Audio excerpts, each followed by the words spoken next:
Hello, good morning. ఇప్పుడు పాలలోంచి వెన్న తీయడము, పెరుగు చేయడం చూపిస్తానండి. పాలు కాగబెట్టడానికి ఒక గిన్నె తీసుకోవాలి. గిన్నెలో కొద్దిగా వాటర్ పోసుకోవాలి. వాటర్ పోయకుంటే పాలు కింద గిన్నె కత్తుక్కొని మాడిపోతాయి. ఇప్పుడు ప్యాకెట్ కట్ చేసుకొని పాలు ఈ విధంగా గిన్నెలో పోసుకోవాలి. స్టవ్ వెలిగించి పాలు స్టవ్ పైన పెట్టుకొని సన్న ఫ్లేమ్ మీద నిదానంగా వేడి చేసుకోవాలండి. సిమ్ పైన పెట్టుకొని వేడి చేసుకోవాలి. పాలు కాగుతుంటే ఈ విధంగా పైన సన్నగా లేయర్ లాగా ఫామ్ అవుతుంది. పాలను పైకి పొంగనివ్వకూడదు, మీగడను కదలనివ్వకూడదు. స్టవ్ దగ్గరే ఉండి పాలు కొంచెం పైకి బుగ్గలాగా రాగానే ఆఫ్ చేసుకోవాలండి. పాలు చల్లారగానే ఫ్రిడ్జ్లో పెట్టుకోవాలి.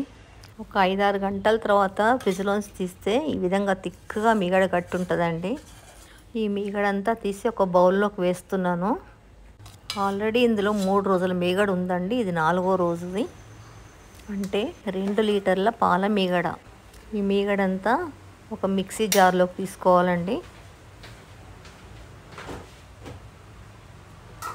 దీన్ని ఇప్పుడు మిక్సీ పట్టుకోవాలండి. ఒక 2 నిమిషాలు మిక్సీ పట్టితే మంచిగా వెన్నొస్తుంది.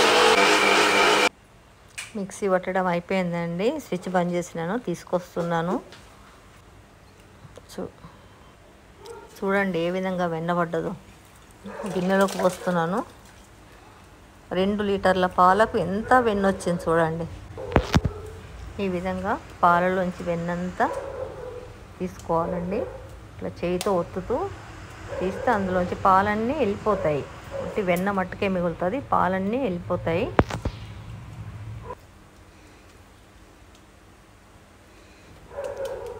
పాలన్నీ తీసిన తర్వాత వెన్న ముద్దను ఇంకో బౌల్లో వేసుకోవాలండి. ఇది పాత వెన్న.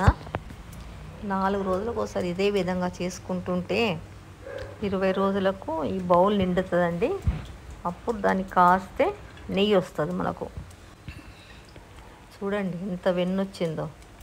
మంచిగా ఫ్రెష్ వెన్న, మన చేతులతో చేసుకున్న వెన్న, హైజెనిక్ వెన్న, పాలలోంచి తీసిన వెన్న. ఇప్పుడు ఈ పాలను మనం స్టవ్ మీద పెట్టి వేడి చేసుకొని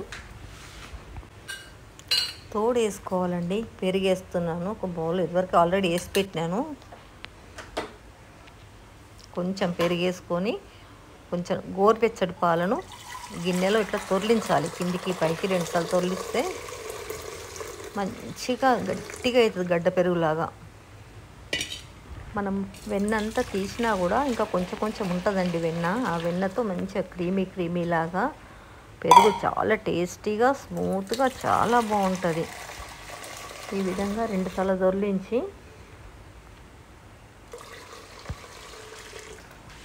మూత పెట్టేసి ఒక 4 గంటలు పక్కకు పెట్టేసేయాలండి. మంచిగా పెరుగు తోడుకుంటుంది.